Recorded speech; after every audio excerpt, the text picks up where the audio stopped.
لله الحمد لله وحده لا شريك له واشهد ان لا اله الا الله وحده لا شريك له واشهد ان سيدنا ونبينا وحبيبنا وشفيعنا ومولانا محمدا عبده ورسوله صلى الله تعالى عليه وعلى اله واصحابه وبارك وسلم تسليما كثيرا. اما بعد، حضرات علماء کرام اور معزز حاضرین، السلام علیکم ورحمۃ اللہ تعالی وبرکاتہ. وعلیکم السلام ورحمۃ اللہ وبرکاتہ. الحمدللہ آج اس محفل میں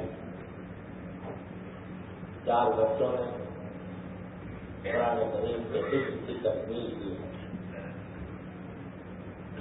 اور اس مکتب تعلیم الدین میں اللہ تبارک و تعالی نے یہ انتظام فرمایا ہے کہ بچوں کو قرآن کریم کی تعلیم ہے. حضور نبی کریم صلی اللہ علیہ وسلم کا ارشاد ہے کہ خیرکم من تعلم القرآن وعلم. تم میں سب سے بہتر وہ لوگ ہیں جو قرآن پڑھے، قرآن کو سیکھے اور دوسروں کو سکھائے. لہٰذا یہ مکتب جو ہمارے مختلف مساجد میں جن کا سلسلہ صدیوں سے چلا رہا ہے، جو مسجد میں نماز کے علاوہ ایک مکتب ہوتا ہے جس میں بچوں کو قرآن کریم کی تعلیم دی جاتی ہے، ناظرہ پڑھنے کی اور یہ ہمارے معاشرے کی ایک بنیاد ہے کہ بچپن میں ہی بچے کو قرآن کریم سے اس طرح وابستہ کر دیا جائے تو زندگی بھر قرآن کریم سے وابستہ رہے. اور الحمدللہ اس مقاصد کی برکات ساری دنیا میں پھیلی ہے. تو جن بچوں نے قرآن کریم کا حفظ مکمل کیا ہے، میں ان کو، ان کے اساتذہ کو، ان کے گھر والوں کو مبارکباد دیتا ہوں کہ اللہ تبارک و تعالیٰ نے انہیں یہ سعادت عطا کی. جتنی بڑی مبارکباد کے مستحق وہ بچے ہیں جنہوں نے قرآن کریم درست کیا، اتنے ہی بلکہ اس سے زیادہ مبارکباد کے مستحق ان کے اساتذہ جنہوں نے ان پر محنت کی. اور بچے کو حفظ کرانا کوئی آسان کام نہیں ہے. جو بڑے بڑے درس نظامی کی کتابیں ہیں ان میں بڑے بڑے طلبا آتے ہیں، ان کو پڑھانا آسان ہے، اور بچہ جس نے ابھی تعلیم شروع کی ہے اس کو پڑھانا ایک بڑے امتحان سے گزرنا. اس لیے اساتذہ کرام بڑے مستحق ہیں. وہ ماں باپ بھی مستحق ہیں مبارکباد کے جنہوں نے اپنے بچوں کو اس کام کے لیے وقت دیا اور اس کام کے لیے انہوں نے اپنے بچوں کو بھیجا. اسی لیے حدیث میں یہ ہے کہ جن والدین نے اپنے بچوں کو قرآن کریم حفظ کرایا، اللہ تبارک و تعالیٰ آخرت میں ان کے سروں پر تاج رکھے انشاءاللہ. تو اس لیے وہ بڑے مبارکباد کے مستحق ہیں کہ آج وہ تاج کے مستحق ہو گئے ہیں جنت کے اندر. اور ایک حدیث میں یہ بھی آیا ہے کہ جب کوئی بچہ قرآن کریم حفظ کر لیتا ہے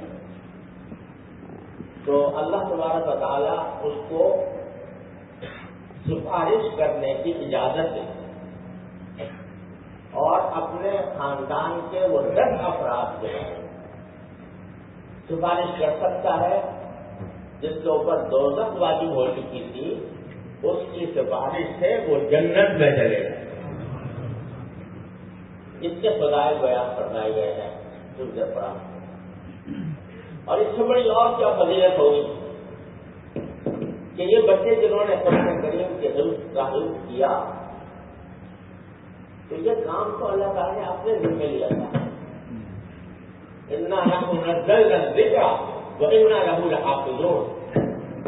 اللہ تعالیٰ نے فرمایا تھا کہ ہم نے ہی یہ قرآن نازل کیا ہے اور ہم ہی اس کی حفاظت کرنے والے ہیں. کون حفاظت کرنے والا ہے؟ اللہ جل جلالہ. اب اللہ تبارک و تعالیٰ نے اس کی حفاظت کے لیے ان بچوں کو سبب بنا دیا, ان کو ذریعہ بنا دیا کہ یہ اللہ کے کلام کی حفاظت کرے.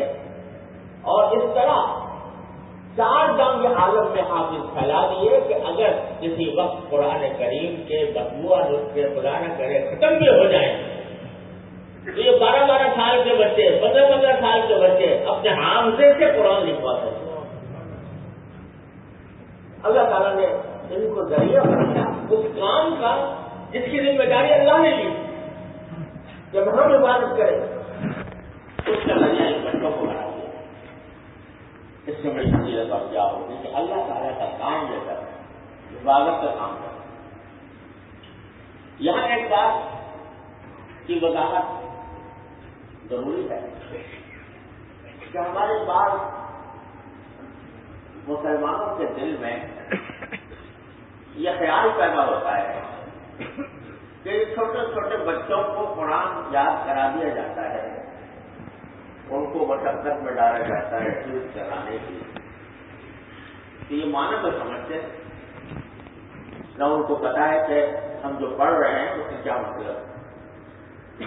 تو یہ تو معاذ اللہ طوطا مینا کی طرح جیسے رٹا دیا جاتا ہے کسی کو, اس طرح بچوں کو رٹا دیا. ان سے پوچھو کہ جو پڑھ رہے ہیں اس کا مطلب کیا ہے تو بتانے سے کھاتے رہے بیچارے. اس لیے بعض لوگ کہتے ہیں کہ یہ فضول کام ہے, کیونکہ قرآن کریم اس لیے آیا تھا کہ ان کو سمجھا جائے. اور بچے جو ہیں وہ ان کو آپ نے حفظ تو کرا دیا لیکن اس کے معنی ان کو معلوم نہیں تو کھایا گا کیا ہوگا.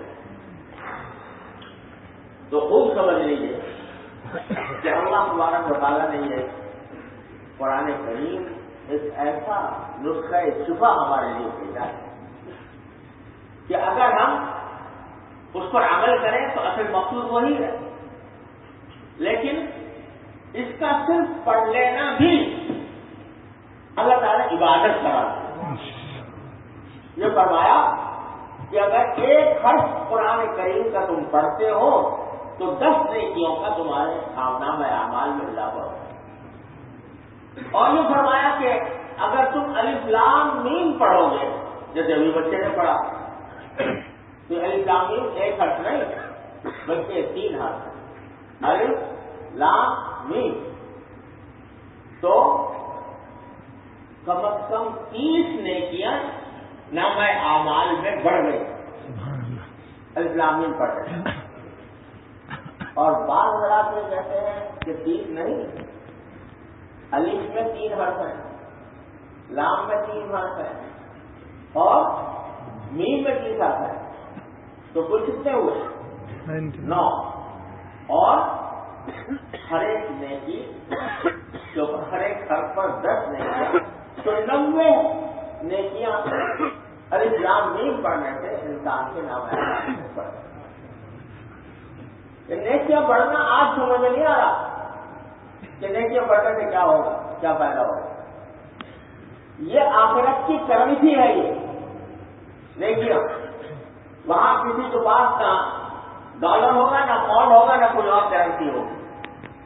وہاں خالی ہاتھ آیا تھا خالی ہاتھ ہی جائے گا. وہاں کی کرنسی نیکیاں ہیں, نیک اعمال ہے. ایک نیک عمل بعض اوقات انسان کو جہنم سے نکال کر جنت میں لے جاتا ہے. ایک روایت میں ہے کہ ایک شخص ہوگا آخرت میں تو اس کا جب میزان عمل میں اس کے اعمال کو وزن کیا جائے گا, تولا جائے گا, تو ایک نیکی کی کمی رہ گئی کہ وہ ایک نیکی اگر اور کر لیتا تو وہ جنت کا مستحق ہو جائے. اب وہ ایک نیکی کہاں سے لائے, بیچارہ ڈھونڈتا پھرتا ہے، کوئی اپنے نیکی دے دو، کوئی اپنے نیکی دے دو، تاکہ مجھے میرا مال درست ہو جائے، میری جنت میں داخلہ مل جائے۔ اب کون وہاں تو ہر ایک کاپی پڑی ہوئی ہے، نفسی نفسی کا عالم ہے، ہر شخص کو تو اپنی پڑی ہے کہ میں کسی طرح پہنچ جاؤں، تو کوئی دینے کو تیار نہیں ہوتا۔ بہت ڈھونڈنے کے بعد ایک آدمی مل جاتا ہے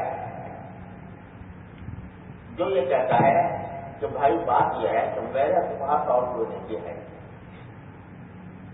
سارے گناہ ہی گناہ دیکھے ایک نیکی ہے میرے پاس، وہ مجھے کہاں لے جائے گی جنت میں؟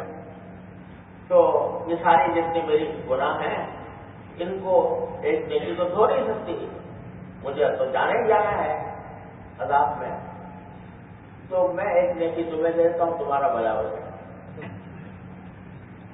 تو وہ ایک نیکی اس کو دے دیتا ہے، تو اللہ تبارک و تعالیٰ فرماتے ہیں جس نے ایک نیکی دینے کی نیکی کی اس کی بھی مغفرت کر۔ تو یہ نیکیوں کا یہ نیکی جو ہے یہ آخرت کی کرنسی ہے۔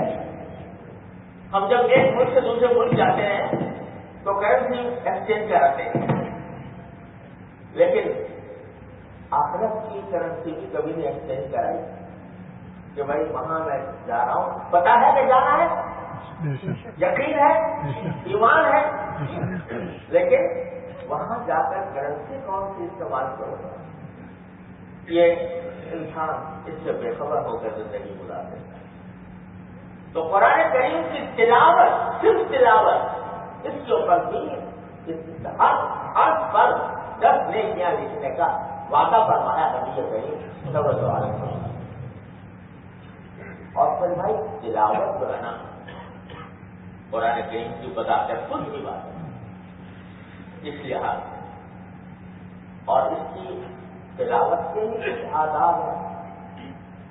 تلاوت آدمی اس طرح کرے جس طرح نبی کریم صلی اللہ علیہ وسلم تلاوت کرتا ہے، یعنی ہر حرف جو ہے اس کی کچھ خاصیتیں ہیں، اس کا کچھ مخرج کہیں سے نکلتا ہے، وہاں سے نکالا جائے گا تو ہم صحیح تلاوت ہوگی، کہیں اور سے نکال دو گے تو وہ تلاوت نہ ہوئی، وہ قرآن کی تلاوت وہ لوگ ضالین ہے۔ مثلا اب کو میرا ضالین پڑھ رہا ہے، وہ میرا دالین پڑھ رہا ہے، تو غلط پڑھنے سے اس کا فائدہ ضائع ہوا ہے۔ قرآن کریم جس طرح اللہ تعالیٰ نے نازل فرمایا اسی طرح اس کو تلاوت کرنے کا طریقہ بھی رسول اللہ صلی اللہ علیہ وسلم ہے۔ سورہ قیامت میں قرآن کریم کی آیتیں ہیں جس کا پس منظر یہ ہے کہ جب حضرت جبریل علیہ امین علیہ السلام وہی لے کر آتے تھے، قرآن کریم کی آیات لے کر آتے تھے، تو سرکار عالم صلی اللہ علیہ وسلم پر انتہائی بوجھ ہوتا تھا۔ ایک طرف بوجھ یہ ہوتا تھا کہ اتنی بڑی ذمہ داری مجھے دی جا رہی، دوسری طرف یہ بوجھ ہوتا تھا کہ یہ جو آیات نازل ہو رہی ہیں ان کو میں یاد کیسے کروں، اور رسول کریم صلی اللہ علیہ وسلم تعالیٰ نے ایک معجزے کے طور پر امی بنایا تھا، لکھنا پڑھنا کا تو سوال نہیں تھا، صرف یاد کرنا ہی تھا۔ تو جب وہی نازل ہو رہی تو فرض کرو کہ ایک رکو نازل ہوا پورا کا پورا، بعض آیتیں 31 40 نازل ہوئی ہیں، 50 نازل ہوئی ہے 31۔ سورہ آراف کے بارے میں کہا، سورہ انعام کے بارے میں کہا جاتا ہے کہ یہ ساری پوری سورت ایک ہی مرتبہ میں نازل ہوئی۔ اب اتنی وہی نازل ہو رہی ہے، اس کو مجھے یاد بھی کرنا ہے، دوسروں تک پہنچانا بھی ہے، یہ ذمہ داری ہے۔ تو رسول کریم صلی اللہ علیہ وسلم اس خیال سے کہ میں کہیں بھول نہ جاؤں، ادھر جبریل امین وہ وحی نازل کر رہے ہیں اور ادھر آپ اپنی زبان سے اس کو دوہرا رہے ہیں تاکہ وہ محفوظ ہو جائے، بھول نہ جائے۔ اللہ جل جلالہ کو اپنے محبوب کی یہ مشقت گوارا نہ اور فرمایا لا تحرک به لسانک لتعجل، تمہیں کوئی ضرورت نہیں ہے کہ اپنے زبان سے بار بار اس کو پڑھ رہا تو حرف بھی لسان کا لسا جائے ابھی ان علینا جمع ہوں قرآن، یہ ہم پر چھوڑ دو، جو صورتیں نازل ہو رہی ہیں، جو آیات نازل ہو رہی ہیں، اس کا ہم پر چھوڑ دو، اس کو یاد کرانا بھی ہماری ذمہ داری، جب اس کو یاد کرانا ہماری ذمہ داری، قرآن اور اس کو پڑھانا بھی ہماری ذمہ داری۔ فَإِذَا قَرَأْنَاهُ فَاتَّبِعْ قُرْآنَهُ، تو جب ہم تمہیں پڑھ کے سنائیں، یعنی جبریل امین کے ذریعے سنائیں، تو جس طرح جبریل امین نے پڑھا تھا اس طرح جبریل امین کے طریقے پر تمہیں اتباع کرنی ہوگی، اسی طرح پڑھنا ہوگا۔ یہاں بتا دیا کہ قرآن یہ نہیں ہے کہ بس سرسری گزار دیا، بلکہ پڑھنے کا ایک طریقہ ہے، وہ طریقہ جو جبریل امین لے کر آئے، جس طرح لے کر آئے تھے، وہ آپ کی ذمہ داری، رسول کریم صلی اللہ علیہ وسلم کو فرمایا کہ آپ کی ذمہ داری ہے کہ اس کا اتباع کریں، اور یہ فکر نہ کریں کہ بھائی اگر میں یاد کرنے میں لگ جاؤں گا تو مطلب کا کام سے غائب نہ ہو جائے۔ فرمایا ثم ان علینا بیان، پھر اس کو اس کی تشریح، اس کا مطلب سمجھانا، یہ بھی ہماری ذمہ داری ہے۔ تو آپ اس فکر میں نہ یاد کرنے کی فکر میں پڑھیے، نہ اس کا طریقہ تلاوت سمجھنے کی فکر میں پڑھیے، نہ اس کی تشریح سمجھنے کی فکر میں پڑھیے، سب ہماری ذمہ داری ہے۔ ہم ہی نازل کریں گے، ہم ہی آپ کو یاد کرائیں گے، ہم ہی آپ کو مطلب سمجھائیں گے اور طریقہ، تو مطلب سمجھانے کا ذکر بعد میں تم نہ بیان، لیکن اذا قرأناہ فاتبع قرآن، کہ جب ہم پڑھیں یعنی جبریل پڑھیں تو تم ان کے قرآن کے طریقے کی اتباع کرو، یعنی اسی طرح پڑھو جس طرح جبریل پڑھے۔ کیا شان ہے امت محمد علیہ صاحب والسلام، یہ ایک چھوٹا سا حکم آیا تھا، اذا قرأناہ فاتبع قرآن، کہ جب ہم پڑھیں تو ہمارے پڑھنے کے طریقے کی اتباع کریں۔ اس چھوٹے سے جملے کی تعمیل میں اس کو امت محمد علیہ صاحب السلام نے ایک ایسے علم کی بنیاد رکھ دی جس کی دنیا میں کوئی نظیر نہیں، اور وہ علم تجوید۔ علم تجوید وہ کہہ نہیں ہے، اس فاتبع قرآن کی تعمیل میں ہے کہ جیسے ہم پڑھ رہے ہیں اسی طرح تم بھی پڑھو۔ سارا علم تجوید جو قاری صاحبان سکھاتے ہیں کہ وہی کون سا لفظ کس طرح ادا ہوگا، کس طرح پڑھا جائے گا، یہ سارا علم تجوید اتباع قرآن کی تعمیل میں ہے، اور ایسا علم ہے جس کی نظیر آپ کو دنیا کی کسی زبان میں نہیں ملے گی۔ جو بتایا ہے اس میں، جو با کہاں سے نکلتی اور تا کہاں سے نکلتی، اور سین کہاں سے نکلتا ہے، اور تا کہاں سے نکلتا ہے، اور سواد کہاں سے نکلتا ہے، بغیر دیکھنے میں ایک ہی جگہ لگتے ہیں۔ اب انگریزی میں تو سب کو ایکس بنا دو، اسی سے تھا ہو گیا، اسی سے تھا ہو گیا، اسی سے جو ساد ہو گیا، لیکن یہاں الگ الگ فرق ہے۔ سا کسی اور طریقے سے نکالی جائے گی اور ساد کسی اور طریقے سے نکالا جائے گا۔ اس کو ایک علم بنا، ایک سائنس بنا، آپ دنیا میں اس کی کئی نظیر نہیں پائیں گے۔ کتنی بڑی وسیع زبان ہے انگریزی، اور ساری دنیا میں پھیلی ہوئی ہے، لیکن کہیں آپ نے یہ دیکھا کوئی علم ایسا، ایسی سائنس جو بتایا کہ بھائی ٹی کہاں سے نکلے گا اور ٹی کہاں سے نکلے گا اور ایس کہاں سے نکلے گا، جس طرح اس کو الگ کیا جائے گا؟ کوئی ہے جو یہ بتائے؟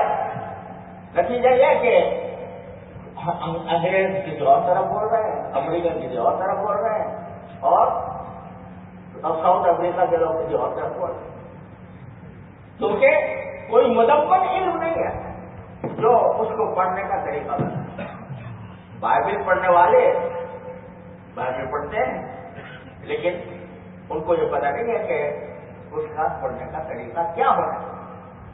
یہ واحد اسلام کا امتیاز ہے علم تجوید کہ ایک ایک حرف کو ایک علم بنایا، اس حرف کا مخرج بتایا یعنی کہاں سے نکلے گا، اس کی صفات بتائی، کس صفت کے ساتھ اس کو ادا کیا جائے گا، صفات واجبہ کون سی ہے اور صفات مؤکدہ کون سی ہے، اس کی تفصیل بیان کرنا.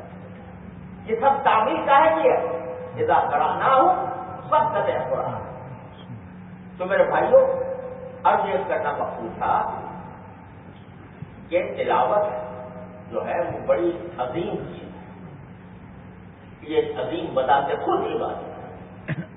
ٹھیک ہے اصل مقصود جا کر سمجھنا اور عمل کرنا ہے، لیکن اس کی پہلی چیز یہ ہے جو لوگ یہ کہتے ہیں کہ تو سے مینا کی طرح رکھنے سے کوئی فائدہ نہیں، ان کو کبھی قرآن سمجھنے کی بھی توفیق نہیں ہوتی،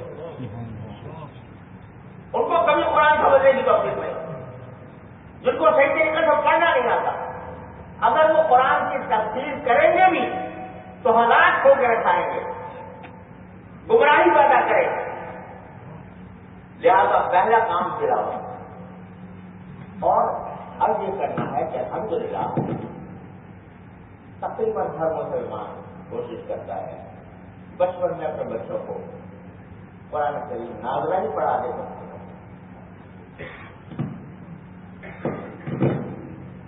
تو اس نازلہ پڑھانے کے اندر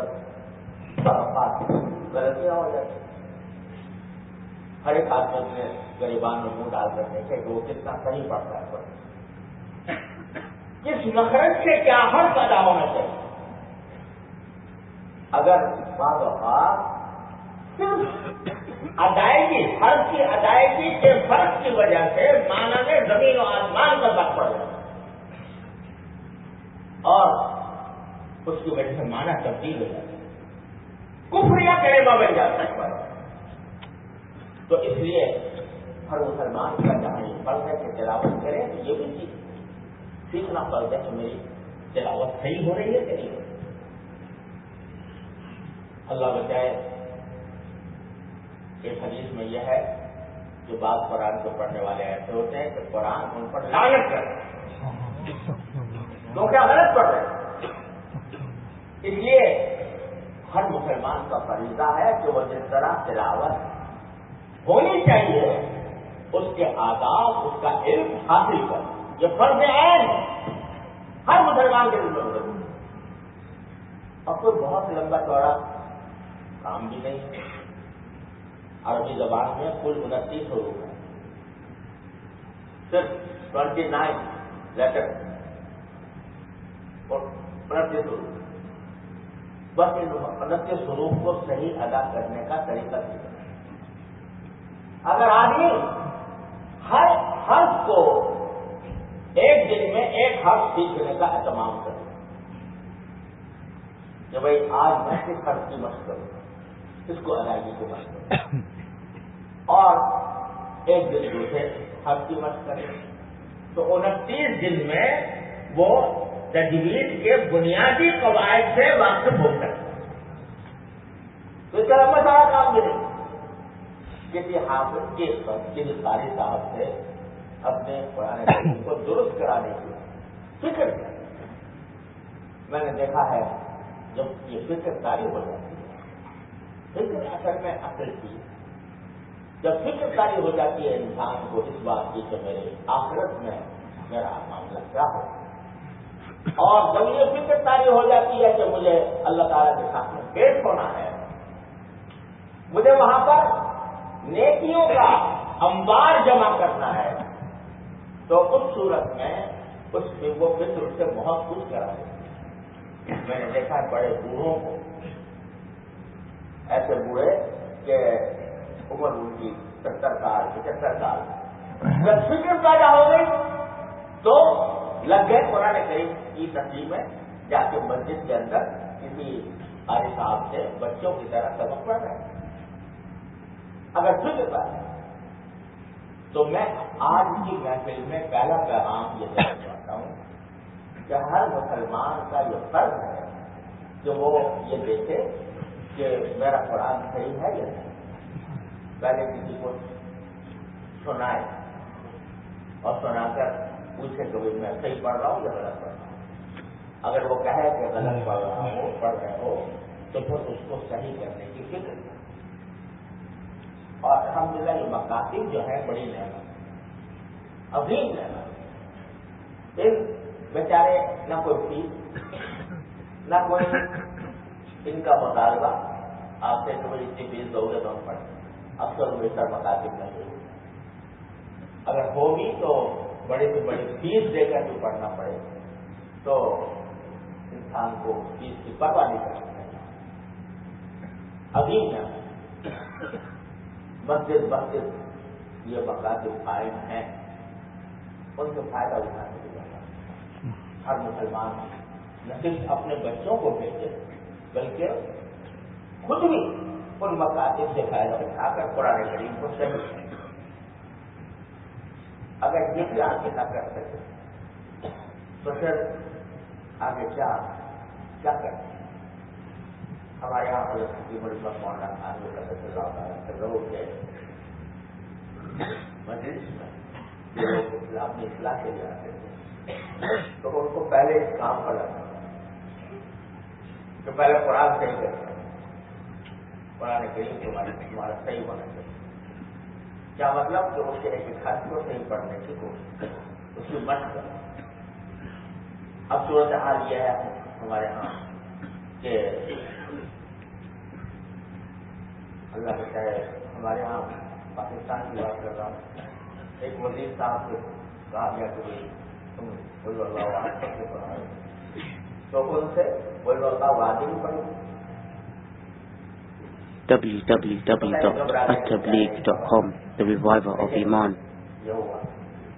تو اب جس مسلمان کو قرآن کریم کی ایک آیت بھی ڈھنگ سے پڑھنے کی توفیق نہ ہو تو قرآن سے کیسے اس کا رشتہ ہوتا ہے. یہ کہہ کر بات ختم بہانہ بنا دینا کہ بھائی سورۃ بینہ کی طرح پڑھنے کی کوئی ضرورت نہیں ہے، یہ بہانہ بنا دینا. اس کے نتیجے میں کبھی تمہیں قرآن پڑھنے کی، سمجھنے کی، عمل کرنے کی توفیق نہیں ہوگی اگر تم اس پہلی پیڑھی کو نظر انداز کرو. تو پہلا پیغام میرا یہ ہے اپنے بھائیوں سے بھی اور بہنوں سے کہ وہ اپنے آپ کا جائزہ لیں اور دیکھیں کہ ہم قرآن کریم صحیح پڑھ رہے ہیں کہ نہیں پڑھ رہے ہیں تو اور پھر تلاوت کو اپنا معمول ہے.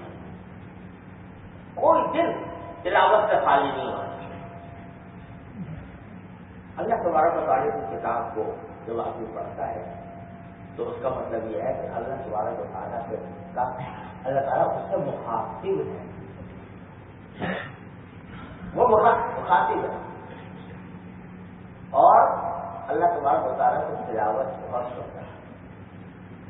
اپنا کلام ہے، اللہ تعالیٰ کی صفت ہے، اس سے اللہ تبارک و تعالیٰ کو بہت تعلق ہے. حضرت ابی بن کعب رضی اللہ تعالیٰ عنہ سے رسول کریم صلی اللہ علیہ وسلم نے فرمایا کہ مجھے اللہ تعالیٰ نے حکم دیا ہے کہ تم سے تلاوت سنو. اب انہوں نے کہا یا رسول اللہ میرا نام لے کے فرمایا تو آپ نے فرمایا ہاں تمہارا نام لے کے فرمایا. تو وہ سے تلاوت کرو. تو اللہ تعالیٰ کو تلاوت کرنا یہ بہت ہی پسند ہے اور اچھے لہر کے ساتھ کرنا اور زیادہ پسند. تو اس اللہ تعالیٰ کی پسندیدگی کے کام کو آگے بڑھا رہے ہیں. مقصد اسی کام کو بڑھائے. اللہ تبارک و تعالیٰ نے توفیق عطا فرمائے. دوسری بات یہ ہے کہ یہ تلاوت کبھی چھوٹے روزانہ جب تک آدمی تلاوت نہ کر لے تو اس وقت تک کسی اور کام میں نہ لگے. صبح کی ابتدا قرآن کریم کی تلاوت سے ہونی چاہیے اور یہ وقت ہے جو اللہ تعالیٰ کے ساتھ خلوت مع اللہ کا وقت کہ اور ساری چیزوں سے دھیان ہٹا کر ہم نے اللہ تبارک و تعالیٰ سے رشتہ جوڑا ہوا ہے. تلاوت کرنا کے کلام بڑی عظیم نعمت ہے، اور جو شخص تلاوت کا عادی ہوتا ہے وہ اس کی انوار و برکات اس کے زندگی میں آئے بغیر نہیں ہے۔ میں نے اپنے شیخ الطاعی کی طرف سے لوگوں سے سنا کہ فرماتے تھے کہ میرے ایک دوست تھے تو وہ کہیں جا کر ہائی کمشنر بنے کسی شہر، تو میں ایسے ہی میرے وہ بہت بے تکلفی کے دوست تھے، تو میں ان کے بعد ملنے کی جگہ کے لیے چلا گیا، تو جب دروازہ کھٹکھٹایا آیا تو کسی نے کہا کہ کسی بچے وہ چھوڑ کے جانا، تو حضرت فرماتے ہیں کہ مجھے ایک دم چکر آ رہا ہے کہ بھائی ہائی کمشنر بن کر ایسے ہو گئے کہ اب تمہارا انتظار کیا جائے تو تمہارے سے ملاقات کرنے کا، اس سے بے تکلف تو تھوڑی دیر کے بعد جب وہ آئے تو فرمایا کہ میں نے کہا کہ بھائی اب تم ہائی کمشنر بن گئے ہو، اب ہمارے ساتھ تمہاری ملاقات میں بھی دیر چاہیے اور انتظار کرنا چاہیے۔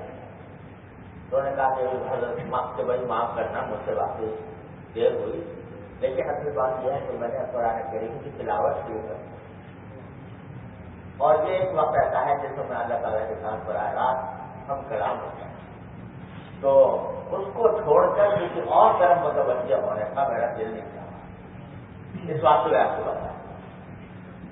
تو اللہ تعالیٰ ہمیں تلاوت قرآن کی توفیق عطا فرمائے۔ اگر آج کی محفل سے ہم یہی سبق لے کر اٹھتے ہیں، دو سبق، قرآن کو صحیح کرنا اور اس کی تلاوت کی پابندی کرنا روزانہ۔ چلو ایک زمانہ تھا کہ لوگ جیسے عام لوگ، صرف علماء اور صوفیاء اور اللہ ہی نہیں، عام لوگوں کا معمول یہ تھا کہ 7 پارے روزانہ پڑھتے ہیں۔ آپ نے دیکھا ہوگا قرآن کریم میں حفظ لکھا ہوا ہے، ایک حفظ تو یہ 7 دن میں قرآن کریم پورا۔ کمزوری آئی تو اب 30 اجزا کر دیے گئے، جو وہ 30 پارے ہیں تو روزانہ 1 پارہ پڑھ کر 1 مہینے میں قرآن کریم بن گئے۔ اب اگر اس کی بھی توفیق نہ ہو تو یہ بڑے افسوس کی بات ہے۔ میں کہتا ہوں چلو 1 پارہ نہ صحیح، آدھا پارہ پڑھ لو، 100 پارہ پڑھ لو، لیکن کوئی دن تلاوت سے خالی نہ ہو۔ جس کی تلاوت کرو گے انیکیوں کے انبار جمع ہو ہیں، اور یہ اس کو پتہ چلے گا جب نیکیوں کی گنتی ہو اور نیکیوں کا وزن ہو، تو اس وقت پتہ چلے گا کہ یہ کیا نعمت تھی جو اللہ تعالیٰ نے عطا فرمائی۔ تو بھائی یہ 2 سبق ہیں، ایک قرآن کو صحیح کرنا اور دوسرے روزانہ تلاوت کا اہتمام کرنا۔ اللہ تعالیٰ مجھے اور آپ کو سب کو اس کی توفیق عطا فرمائے اور اہمیت اور اس کی فکر ہمارے دل میں پیدا واپس آنا۔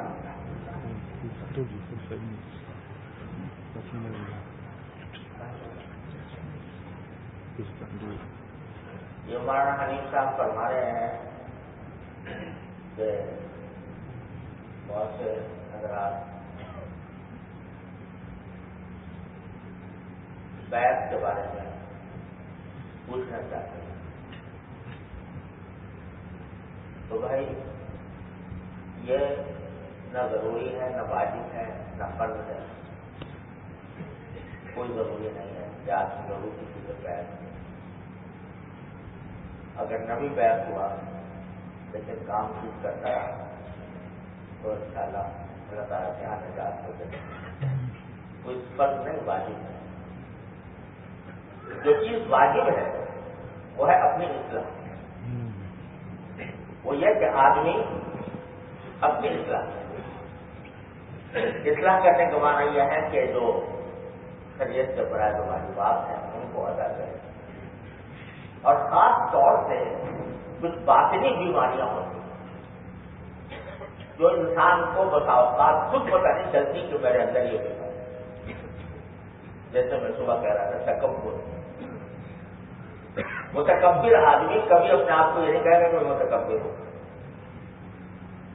وہ نہیں سمجھتا کہ میں تکبر کون کروں. حسد ہے، حرص ہے، حب جاہ ہے، حب مال ہے، حب دنیا ہے، یہ ریاکاری ہے، یہ سب گناہ باطن ہے. ان کا خود سے انسان کو بتا اوقات پتہ نہیں چلتا کہ میں ان بیماریوں میں مبتلا ہوں. تو کسی شہر سے جو رجوع کیا جاتا ہے اس کا اصل مقصد یہ ہے کہ ان بیماریوں کی اصلاح، ان کا علاج اور انسان کا نفس اور باطن پاک.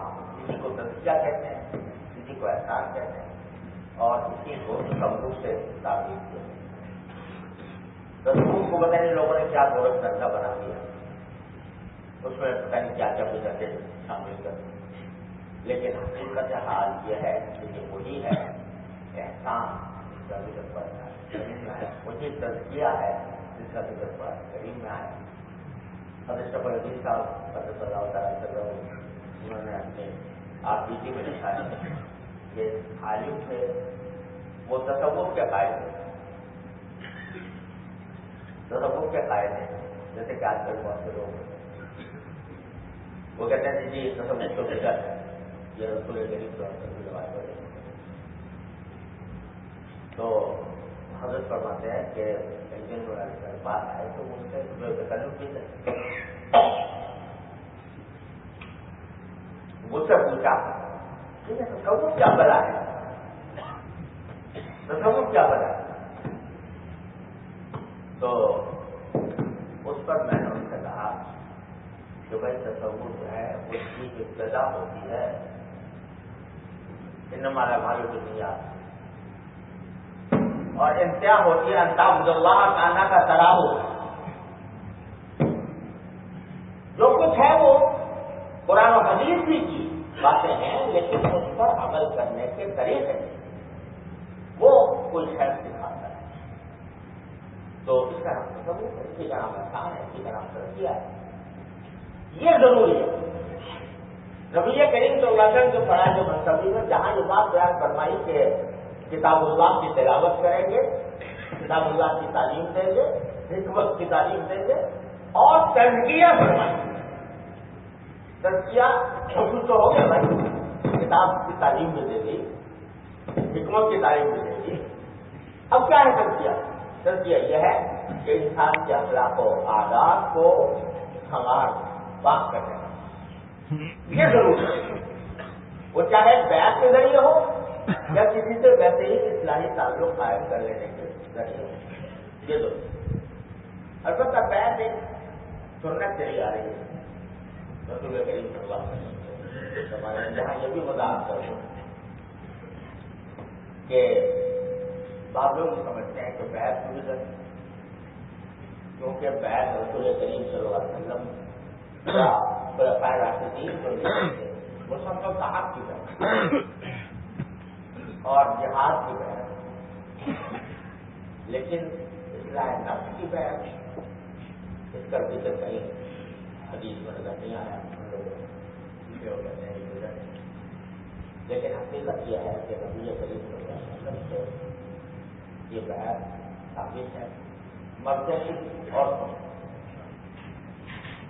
مردوں کی حضرت بعد اگر ثابت ہے میرا کان روایت کرتے ہیں اور عورتوں کی قرآن سورہ ممتحنہ کے اندر قرآن کریم کے اندر پیارا سنت ہے. لیکن میں نے عرض کیا کہ واجب نہیں، سمجھے بول سکتے واجب ہے، یہ غلط ہے. واجب نہیں سنت ہے. اور اس کا ایک فائدہ یہ ہوتا ہے کہ ایک سلسلہ ہے چلا آ رہا ہے اہل اللہ جس کی ابتدا اپنے شیخ سے ہوتی ہے اور انتہا جا کر جناب رسول اللہ اس سلسلے میں شامل ہو جانا بھی ایک بڑی بات ہے. تو وہ ایک نعمت ہے، سنت ہے، واجب ہے. اصل چیز وہ ہے کہ آدمی اپنی اصلاح کرے. اس کے لیے عام طور سے ضرورت ہوتی ہے کسی مسلم کی کسی مرشد کی. جیسے ابھی میں نے کیا کہ سوال کیا تھا کہ آدمی کو پتہ نہیں چلتا تکبر میں زندہ ہے کہ نہیں، اس کا علاج کیا ہو. یہ اصل ہے. البتہ جو آدمی جب کسی شہر سے مناسبت ہو جاتی ہے اور اس کی باتیں دل میں اترنے لگتی تو پھر اس کے بعد بحث کرنے سنت ہے اور اس کا فائدہ یہ ہوتا ہے کہ اس سلسلۃ الذہن سے انسان کا راستہ بن جائے. اور ایک بحث وہ ہے کہ جو محض ایک برکت کے حصول کے لیے ہوتی ہے، بس آگے اصلاح وغیرہ کا سلسلہ پوچھنے تو وہ اتنی مفید نہیں. لیکن بہرحال برکت ہے وہ بھی خالی نہیں ہے. تو یہ حقیقت ہے بیعت کی اور اصلاحی تعلق، اصل چیز اصلاحی تعلق ہے. اس کو قائم کرنے کسی مرشد سے کسی شہر سے، اور پھر جب کبھی اسی کی اجازت سے اگر وہ چاہے تو یہ حقیقت. تعداد میں علماء طلبا بھی موجود ہیں اور وہ اجازت ہے کی فرمائش کر رہے ہیں. تو اگرچہ میں اس کا اہل نہیں لیکن ان کی خواہش کی تکمیل کے لیے تاکہ شہادت کے لیے میں آپ کے سامنے ایک حدیث پڑھتا ہوں جو حدیث مسلسل بھی اقلیہ کہلاتی ہے اور حدیث و رحمہ بھی اس کو کہا جاتا ہے. اور ہمارے بزرگوں محدثین کے زمانے سے یہ طریقہ چلا ہے کہ جب کوئی شخص حدیث پڑھنے کے لیے جاتا تو سب سے پہلے حدیث یہ پڑھایا جاتا ہے. اس کو اس کے لیے تو مسلسل بھی اقلیہ ہے. وہ میں آپ کے سامنے پڑھ دیتا ہوں. بسم اللہ الرحمن الرحیم الحمد للہ رب العالمین والصلاۃ والسلام علی حدثني به الشيخ حسن المشاء المفتی المالکی رحمہ اللہ تعالی والشيخ محمد یاسین القادانی رحمہ اللہ تعالی والشيخ التقی رحمہ اللہ تعالی وكل واحد منهم يرويه بإسناده إلى سيدنا عبد الله بن عمرو بن العاص رضي الله تعالى عنهما قال قال رسول الله صلى الله عليه وسلم الراحمون يرحمهم الرحمن تبارك وتعالى يرحموا من في الارض يرحمكم من في السماء. وهذا اول حديث تفقه شيخي من هؤلاء الثلاثه وكل واحد منهم يقول هذا اول حديث سمعته شيخي ويستمر هذا التسلسل الى فتنه العيون وعليه الاسلام. فأنا أجيبكم علماء الحافظين أجيبكم بهذا الحديث بهذا التسلسل كما أجيبكم بجميع معارف المسائل سواء كان في الهند وباكستان أو في البلاد العربية. والله سبحانه وتعالى نسأله أن يوفقنا للعمل بسنة النبي الكريم صلى الله عليه وسلم وأقول على